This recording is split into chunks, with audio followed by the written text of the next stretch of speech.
Hey guys, good morning.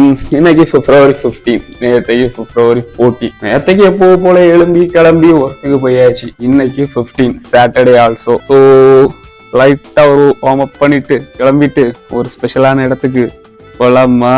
காலையிலேயே warm up பண்றது நல்ல விஷயம். தூங்கி எழுமுனதுமே லைட்டா அப்படி ஒரு வாக்கிங் ஒரு ஜாக்கிங் போட்டுட்டு லைட்டா அப்படியே ஒரு எக்ஸசைஸ் பண்ணிக்கோங்க. அது உடம்புக்கு ரொம்பவே நல்லது. இவ்வளவு சொல்றேன்னா நானே பல மாசங்களுக்கு பிறகு இன்னைக்குதான் பண்றேன். எக்ஸசைஸ் எல்லாம் முடிஞ்சு ஆத்துல அப்படியே ஒரு நல்ல ஆனந்த குளியல் போட்டுட்டு வருவோமா.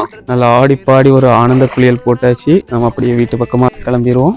அடுத்ததா என்ன, அன்னத்தை அள்ளி போட்டுற வேண்டியதான். லைட்டா சாப்பிட்டா போதும். இன்னைக்கு கட்டம் போட்ட ஒன்றா கோடு போட்ட ஒன்றா அப்படின்னு வைப் பண்ணிட்டு ஏதோ ஒன்று எடுத்து போட்டுட்டு நம்ம இப்போ ஹேண்ட்ஸமா எங்க கிளம்பி போறோம்னா வேலைக்கு போறேன். ஆமாங்க, வேலைக்கு தான் போறேன். சாட்டர்டேவா இருந்தா என்ன, ஃப்ரைடேவா இருந்தா என்ன, 14 இருந்தா என்ன, 15 இருந்தா என்ன, எல்லா நாளும் ஒண்ணுதான். போங்க வேலையை போய் பாருங்க.